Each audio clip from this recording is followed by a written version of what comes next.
안녕하세요. 박인철 방송 나눈다 60번째 시간이 되었습니다. 어, 제가 이렇게 뭐 한번 유튜브를 녹화를 하는 것도 제 개인적인 차원에서 보면은 이제 제 역사를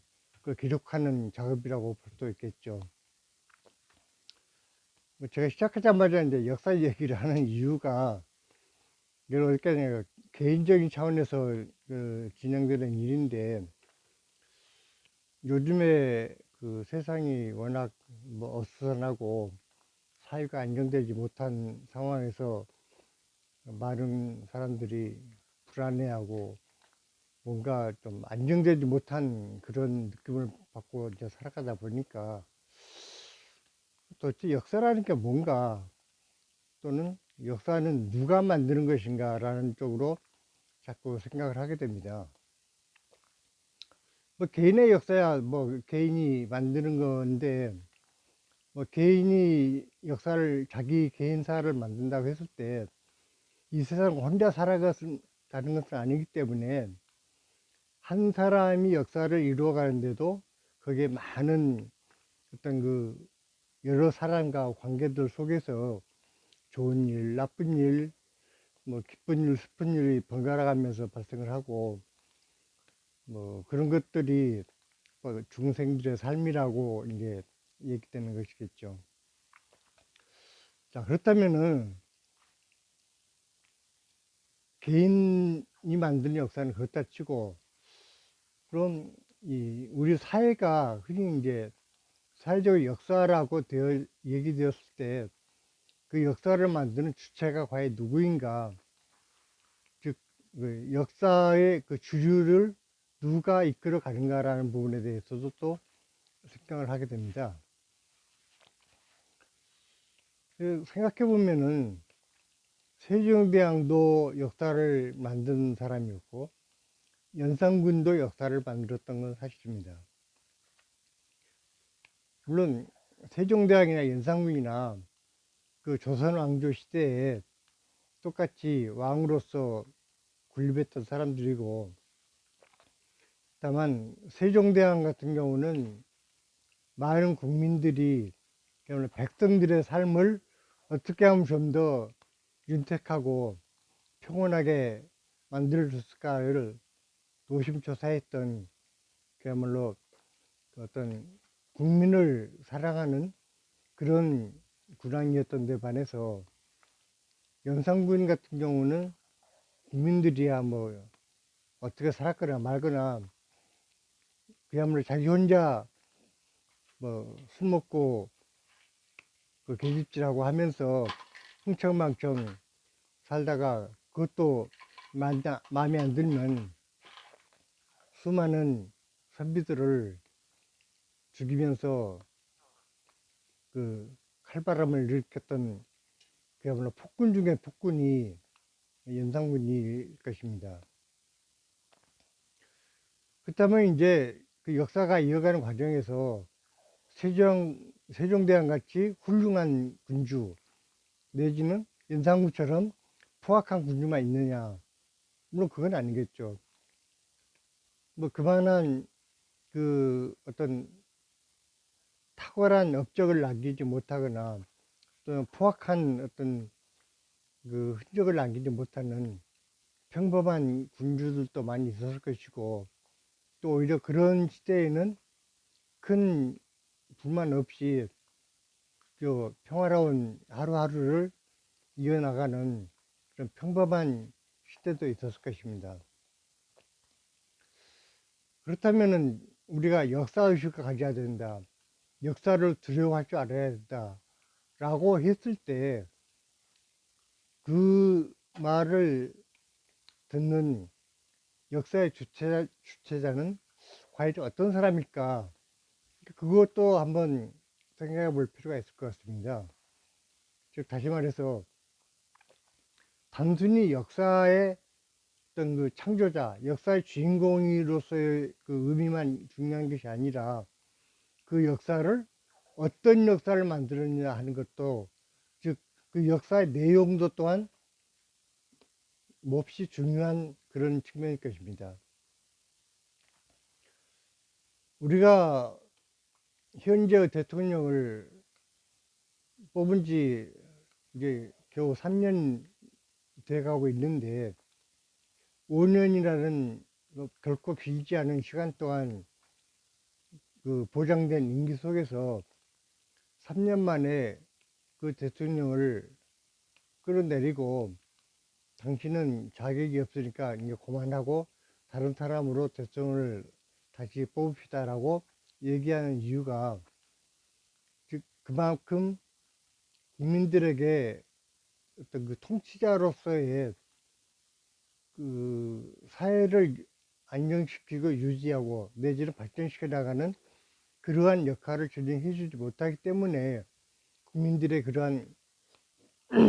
요구가 있는 것이 아닌가라는 생각이 듭니다. 또 최근에 거기에 이제 대척점에 서 있다라고 볼 수 있는 그 민주당의 이재명 대표에 대해서 1심에서는 시정을 선고했었고 똑같은 내용의 어떤 그 내용을 가지고 2심 판사들은 무죄를 선고했습니다. 그렇다면은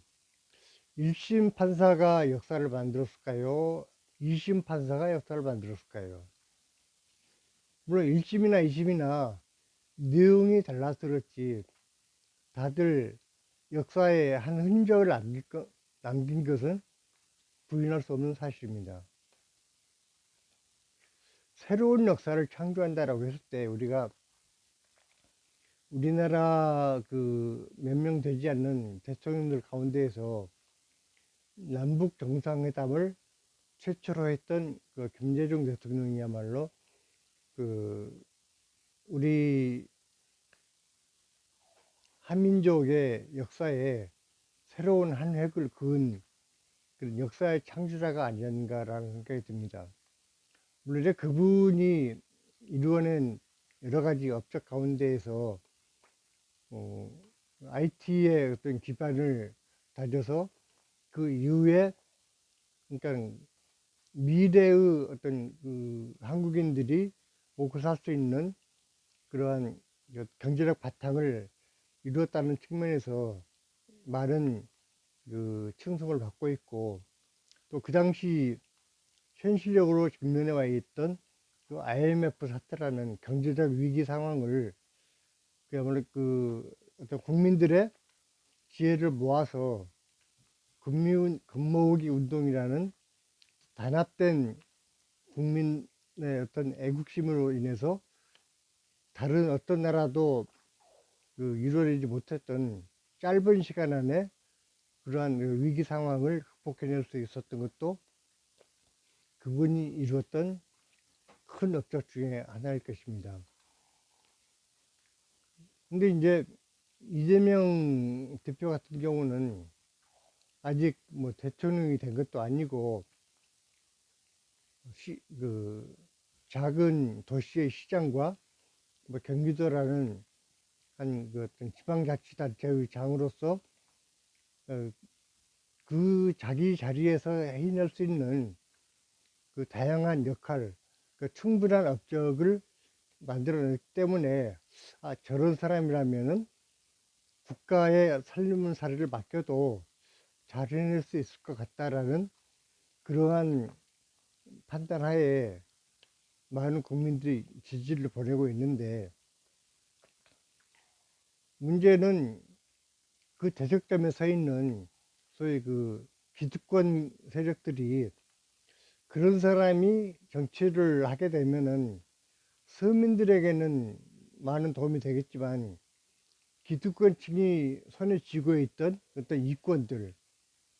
자기 자신들의 어떤 소그룹을 위한 그러한 그 소집단의 이익을 쟁취하는 데는 오히려 방해가 될 것 같으니까 어떻게든 그 권력을 잡지 못하도록 엄청난 그 시간을 두고 박해를 가하면서 통치자로서의 역할을 하지 못하도록 지금까지 해왔던 것 또한 부인할 수가 없습니다. 아직은 어떤 기득권층이 현재도 어떤 그 통치 계급을 유지하고 있기 때문에 그런 서민 위주의 이런 그 정책을 펼 것으로 보이는 그런 사람들이 집권을 한다는 것은 허용하기가 힘든 매우 불편한 현실이 될 뿐입니다. 그래서 서민들이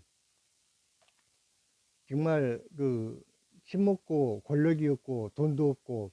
그런 사람들이 과연 역사를 만들어갈 능력이 있는 사람들이냐, 아니면 권력과 힘과 경제력을 쥔 사람들만이 역사의 주인공으로서 역사를 만들 자격이 있는 사람들이냐라고 물었을 때, 우리 역사에 남아있는 다양한 어떤 흔적들을 다시 한번 살펴볼 필요가 있지 않을까 싶습니다. 우리가 어떤 우리 민족의 소중한 역사의 한 부분으로 누구나가 인정하고 있는 3.1 운동을 예로 들었을 때, 민족 대표 33인으로 그 얘기되어지는 그 3.1 운동의 주도자들은 단지 33명에 불과한 소수지만, 그렇다면 그 사람들이 3.1 운동을 만들었다고 볼 수가 있을까요? 오히려 역사에 한 줄 이름도 남기지 못하고, 오히려 그 핍박하는 일제 그 군경의 그 총칼 아래서 아무런 흔적도 남기지 못하고 쓰러져 간 그 시대를 살아갔던 많은 대중들이 역사의 주인공이 아닐까라는 생각이 듭니다. 민족대표 33인이 물론 그분들이 어떤 민족을 대표해서 독립선언서를 작성하고 뭐 수년 동안 옥고를 치르는 그런 대가를 치를 수밖에 없는 입장이었지만, 중요한 것은 대다수 민중들이 우리의 요구가 이러한 것이다 라고 일제한 거하고는 그런 그 민중들의 골기하는 기계를 보였다라는 측면에서 민족대표 33인보다는 오히려 그 시대를 살아갔던 민중들의 그 역할이 훨씬 중요한 것이 아닌가라는 생각이 든다는 것입니다. 즉, 민중혁명이라는 것들이 예를 들어서 프랑스 혁명도 그 시대를 살아갔던 그 핍박받던 서민들을 중심으로 그 귀족들에게 저항했던 운동이었고, 우리나라에서도 물론 3.1 운동뿐만이 아니라 그 앞서서 훨씬 앞에 있었던 동학혁명 같은 그 농민혁명이라든지, 아니면은 이승만 정권을 끌어내렸던 4.19 혁명이라든지, 이러한 민중의 혁명들이야말로 역사의 주체가 누구일까를 말 그대로 역사에다가 흔적을 남기는 커다란 역할을 한 주인공들이 아니었는가라는 생각을 하게 된다는 것입니다. 특히나 요즘에는 그 국민들의 의견이나 아니면 정치가들이 행하는 정책들 내지는 그 저항하는 반대 세력들을 억압하는 그러한 소식들을 언론을 통제함으로 인해서 그를 통치자들이 감춰왔는데, 지금은 SNS라든지 다양한 형태의 어떤 그 문화적 그 이기로 인해서